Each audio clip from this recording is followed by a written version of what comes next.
Hello there, and welcome to my YouTube channel. My name is Sarah Peternell. Today, I'm going to be talking to you about the connection between a common gut infection and thyroid conditions. So, welcome. What do Hashimoto's and even Graves and hypothyroidism have in common with the infection known as H. pylori? Have you heard of this infection? Maybe you've even been told that you have this infection and that there's not much that you can do about it. And maybe you've been told that it's not related to any of your autoimmune conditions or symptoms. Well, I'm here to tell you that there is actually a very strong link between the digestive infections, including H. pylori, and the development of anti-thyroid antibodies and the development of the autoimmune conditions, Hashimoto's and Graves. So buckle up. We're about to go on a little bit of an intestinal journey today. As a holistic nutrition practitioner, I work with many clients who have long-standing digestive issues. And many times these individuals do not realize that their condition, their symptoms, and their digestive upset have anything to do at all with these resultant issues that are now affecting their endocrine system. Many of my clients use testing when we work together in my office to determine if, in fact, there are some digestive infection triggers at the root cause of their autoimmunity.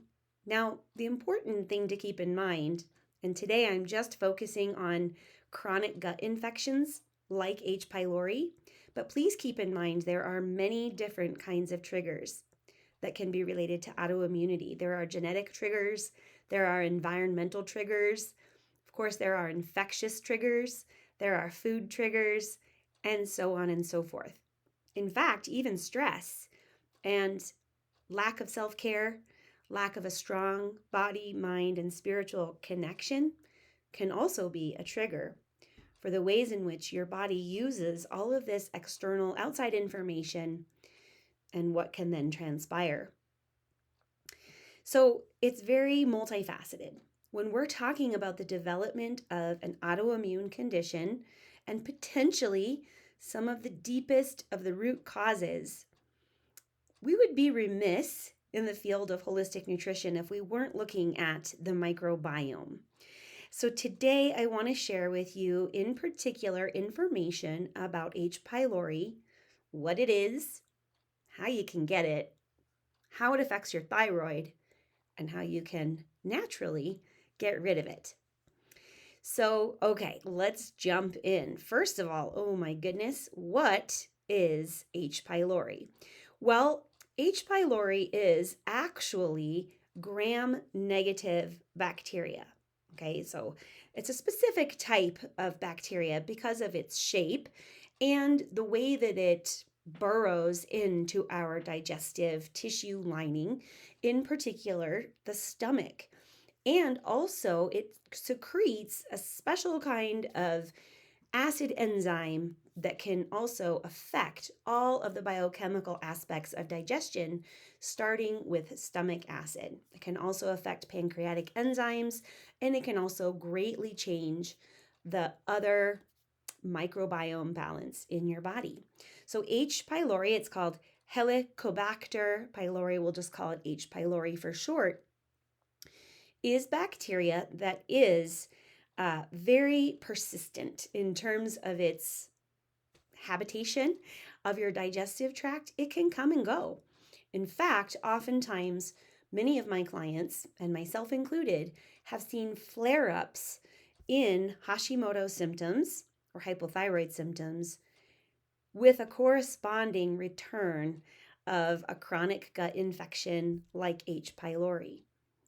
So let's remember that this is a type of bacteria that is transmitted through a variety of different ways. It can be from contaminated food or soil or water. It can also sometimes be transmitted from person to person, but not always. that isn't always true. And also, sometimes we can get it from our pets. We like to snuggle our dogs and cats, and they can also be unwitting hosts of this particular type of bacteria. So, H. pylori is actually one of the bacterial infections that is considered to be an autoimmune trigger. Not only has it been considered at sort of the root cause of both Hashimoto's and Graves', but it has also been found in a lot of people with just generally leaky gut and dysbiosis, other inflammatory chronic conditions, and also other autoimmune diseases such as rheumatoid arthritis and lupus and Crohn's. Okay, so this is a pretty serious infection, and I think it's often overlooked, to be honest with you. One of the first things that I've found, at least in terms of kind of the Western route of gastrointestinal medicine, is that if you present with symptoms of an ulcer, your doctor may look for H. pylori. But if you present to your endocrinologist or your primary care doctor with symptoms of hypothyroidism, they may not be thinking about an underlying gut infection and the ways in which it's related. So, H. pylori, yes, it is implicated oftentimes with things like stomach ulcers, duodenal ulcers, and also it can be behind sometimes the low stomach acid hypochlorhydria and intrinsic factor deficiencies, as well as B12 deficiencies, as well as iron deficient anemia, and some other nutritional conditions which are affecting the stomach. But it isn't often connected that these types of same symptoms go hand in hand a lot of times with those who are suffering from Hashimoto's, whether they're experiencing a missed diagnosis, a misdiagnosis, or they are just not getting corresponding adequate treatment to address both of these issues. I'll explain a little bit more what I mean about that as we go. So, as I said, H. pylori is often discovered for individuals who have the symptoms of a stomach ulcer, and it can be diagnosed in a variety of conventional ways, including an H. pylori breath test. It can also be found using endoscopy. It can also be found using certain types of gastrointestinal scopes and biopsies of tissue. And it can also be found using certain types of tests that measure for the sufficiency of stomach acid. Okay, so if you are a person who has been seeing your GI doctor because you have a lot of these types of symptoms, you may want to ask about H. pylori.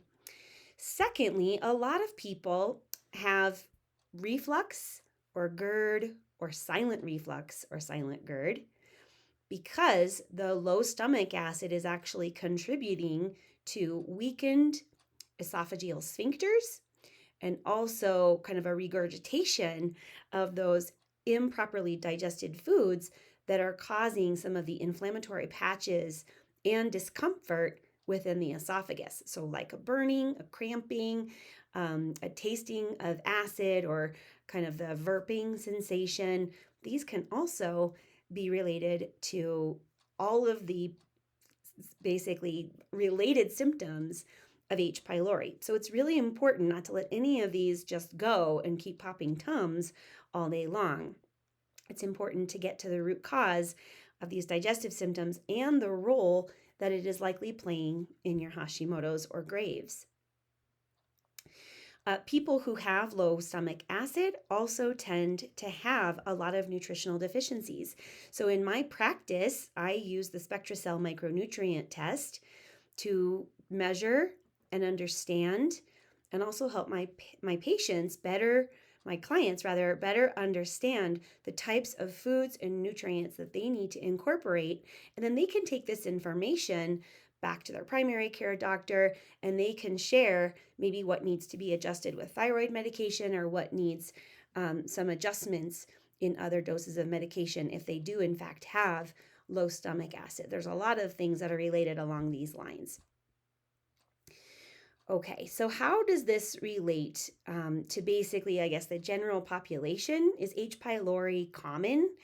Well, in fact, it's thought to affect up to 50% of the entire world's population. 50%? That is a huge number. And in fact, most people who have this infection are considered to be asymptomatic, meaning they don't really have anything going on. They're not dealing with GERD or reflux or stomach ulcers or maldigestion and absorption. They may, however, have other issues that are seemingly unrelated. They may be dealing with neurological or nervous system or migraine or fatigue or fibromyalgia. So there can, in fact, be these asymptomatic symptoms that fall into another syndrome or disease set.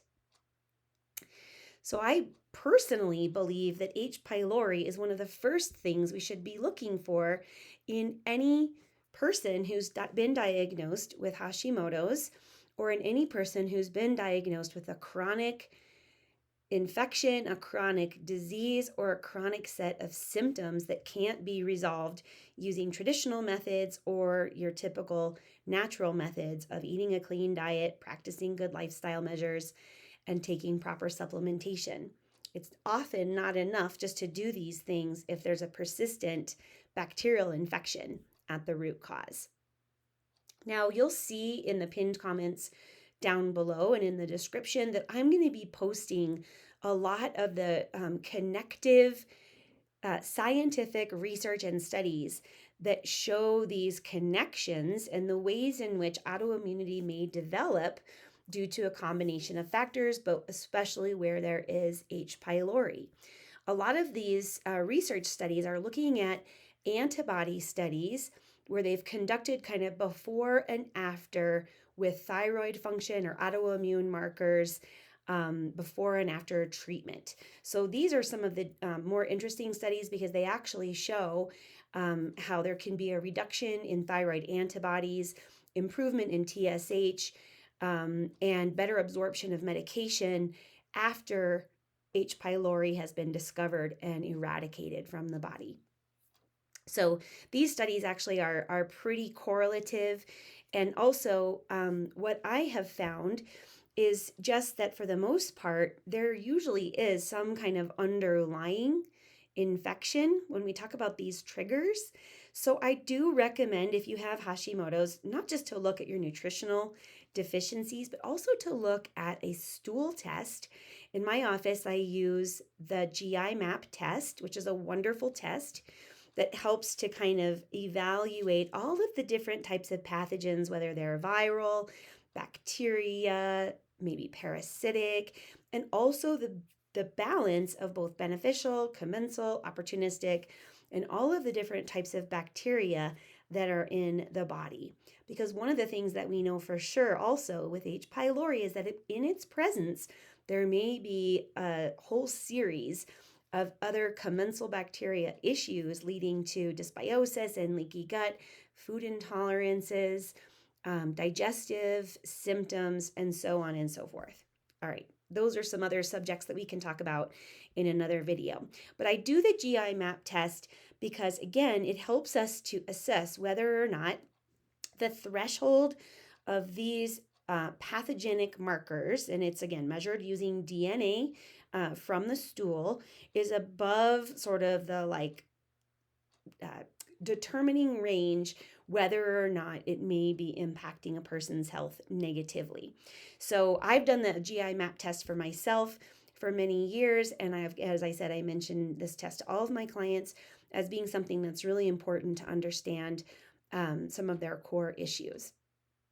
Okay, so let's see. I want to jump ahead to talking a little bit about some of the things that you can do naturally, right? Because we talked about what is it, how can you get it, how does it affect your thyroid, and then how can you naturally get rid of it? Well, there are obviously some of the more standard protocols that a gastroenterologist or your primary care doctor may have you do. First of all, they're going to want to confirm the presence of H. pylori using some of the more standard testing like blood tests or a breath test. As I said, I use a stool antigen test, the GI map test, and you can also order some of these tests on your own if you're not sure, or if in the past you've maybe had an inconclusive test for H. pylori. The thing is that sometimes you may have H. pylori and it can be kind of hiding or maybe in sort of a remission. So you need to test when you actually have symptoms. And that's one of the things I found with a lot of my clients is that at the time that they're able to get the test scheduled, they might be feeling okay. And then it's hard to detect. But the GI map, because it uses DNA, is really helpful. Now, let's say that your clinician has determined that you do in fact have an H. pylori infection. They're probably going to go the pharmacological route. Now, this is basically what I like to call is kind of like, bringing a bazooka to a rock, paper, scissors fight.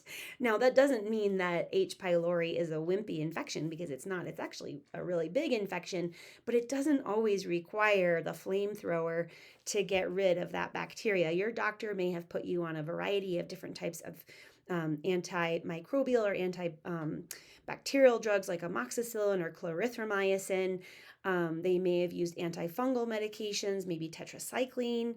There are a variety of these different types of medications, which if you already have leaky gut, this is no bueno, right? Because basically what it's doing is wiping out H. pylori, hopefully, and then it's also wiping out a lot of your good bacteria, your commensal bacteria and your positive bacteria that supports health, and leaving you with kind of a barren desert-like environment. Also, oftentimes, especially in the presence of an ulcer, your doctor may recommend a proton pump inhibitor or a PPI, something like a Pepcid or omeprazole. This is because they want to control stomach acid. Also not great, because if you already have H. pylori and you're dealing with hypochlorhydria and you are dealing with maybe some B12 insufficiency, or you're dealing with some iron deficiency anemia, or you're just having malabsorption and maldigestion and malassimilation of nutrients, you don't want to reduce your stomach acid further. So these kind of typical approaches are basically what I call, again, bringing the flamethrower and wiping everything out, going all in to just, eradicate every single potential for bacterial infection in the body, when in fact, these treatments can take an even further toll on your health and lead to worsening dysbiosis, and also leading to more complicated symptoms, because you would feel that after having gone through a treatment protocol like that you should be better, but you may actually feel worse. So there are definitely some natural treatment routes. Some physicians are aware of these, or they may recommend that you work with someone who's board certified in holistic nutrition like me, or they may send you to a naturopathic doctor, or maybe even seek help from an integrative doctor if what you're wanting to do is something a little less invasive and a little less intensive. Now, there are a lot of protocols. I personally believe that a lot of them are implemented with little success. Things like mastic gum and a lot of the binders and fibers and things that can be in a lot of these kind of like gut detox over-the-counter remedies, they don't necessarily always work, because what that means is that first you have to be able to eradicate the bacteria and then to sweep it away. But if all you're really trying to do is just kind of bind up the bacteria and sweep it away, it doesn't mean that those bacteria haven't been allowed to flourish and reproduce and leave behind many colonies. So you need kind of what I call a double approach, which is using a broad spectrum antimicrobial herbal formula, something like a biocidin, and also the biocidin detox plus, or some of the other types of binders that you can get that might include also some charcoal, maybe the psyllium husk fibers, apple pectin fiber, also a lot of the like bamboo fiber. Those can also be really good, but they're best in conjunction with a broad spectrum antimicrobial. Now, what is microbial in terms of herbs, well, there are many of them. There is there's black seed oil, there's walnut, there's gentian, there is ginger and rosemary. All of these, and garlic, they all have the natural antimicrobial properties. The biocidin formula in the liquid formula is absolutely one of my favorites and is even safe and gentle for children. But I like the biocidin protocol because it is very gentle for people who are really having digestive struggles. They are not feeling very well and they are not wanting to kind of stir up a bee's nest by, adding in a supplement that's going to make them feel worse.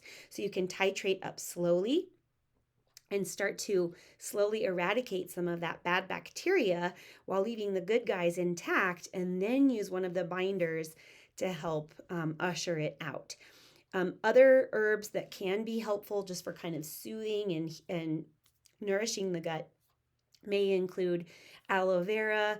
I like some of the demulcent herbs like marshmallow, licorice. These can also be really helpful. Now, there is no one kind of set protocol because the way that we work in holistic nutrition is for the individuality, the biochemical individuality of each person. So if I'm working with you in my office, we would do the GI map test. We would determine what types of infections that you're dealing with, and then we would use an herbal protocol, binder protocol, food, and maybe other supplement protocol, including digestive enzymes or probiotics or other nutritionals that you are deemed to be deficient in as part of the overall supportive restoration of your gut. Okay, so everything I'm kind of talking about in this video isn't meant to be like go out and buy these things. First of all, speak with your doctor before embarking upon any natural or nutritional journeys, or please sign up for a free consultation with me so we can determine if it's a good fit for us to put together a natural protocol for you. Okay. What I want you to know though is that generally speaking, if you have been dealing with gut infections or you have H. pylori and you've been on the merry-go-round of dealing with these antibiotics and antimicrobials, these pharmacogenic big guns, right, so to speak, and it's not working, or it's making your symptoms worse, or it's exacerbating your hypothyroidism or your Hashimoto's or your Graves', then it's time to maybe step off this merry-go-round and seek some natural alternative measures that can both be more gentle, less symptom provoking, and maybe more long-term. I personally have been very successful, and many of my clients have been successful in only using a natural approach to get rid of the H. pylori infection. Now, I will finish on this note, which is to say, one of the bacteria in probiotics that you do really need to support the overall commensal balance within your microbiome is Saccharomyces Boulardii. Now, I like to call it Sac B for short because it's kind of a long name, but this strain of beneficial bacteria is really, really helpful in terms of what it can do for supporting your secretory IgA, which is a part of your immune system. It also helps to support gastrointestinal healing and the resolution of leaky gut. It helps to boost immune system systemically throughout the body. And it also has the ability to pass through the upper part of the GI system and make it into the small intestine and large intestine intact, right? So it can really help as it works through your body to counterbalance any of these bad microbial infections, and also to protect the lower digestive mucosa from pathogens that may be developing there. So S. Boulardii, it is a probiotic supplement that you can get at your health food store. I'll be putting in the description and pinned comments below my favorite probiotic formula that contains Saccharomyces Boulardii. And so if you want to get started on something like that because it's gentle and supportive of your overall health, before you have the opportunity to do testing and before you maybe have a more comprehensive individualized protocol, that would definitely be the place to start. So I'm going to review because this is a long subject and I could go on for another couple of hours, but I'm going to try to keep it under my 30 minutes, which is always my golden rule for my YouTube videos. H. pylori. Very common. It affects maybe up to 50% of the global population. It's transmissible through pretty much every single thing in our environment, including kissing our loved ones and our pets, although not always. So don't worry that if you have H. pylori, you've just given it to everyone in your family. That's not necessarily the case. It is commonly implicated for a lot of long-term chronic standing infections with other dysbiotic properties, including a lot of the bacterial overgrowth, maybe even parasites, maybe other viral infections, because it can be one of those things that generally disrupts the microbiome from the beginning. It's hard to get rid of. It's hard to detect it. It's hard to test for, but it can be discovered using a DNA fragment test or antigen stool test called the GI map, which I offer in my office. Also, it doesn't necessarily need the big gun pharmacological antibiotic treatment or antifungal treatment or omeprazole treatment. Oftentimes, a lot of people do resolve their H. pylori infection through some natural means. Also, resolving H. pylori may mean that you can start to heal from your Hashimoto's or Graves'. You can lower antibodies against your thyroid. You can start to improve your medication absorption, and you can resolve a lot of those other seemingly unrelated symptoms that are actually the connection between the gut infection and the endocrine disruption. The best inclusion of a natural supplement that you can start right off the bat is S. Boulardii. That is the probiotic supplement that's in the pinned comments down below, and you can check that out. I have a lot of other videos about digestive ailments that are related to Hashimoto's, including SIBO, which is small intestinal bacteria overgrowth, which is also often found with H. pylori, also constipation, also gluten intolerance, and many more. So please check out my other videos. Thank you so much for watching this one. Today, if you're feeling like, this is me, please do visit my website, sign up for a free phone consultation, and learn about becoming a client with me so that we can get to the root cause of your health and nutrition concerns. Remember to like, subscribe, and share, and I'll be back soon with another video. Thanks so much for watching. Bye.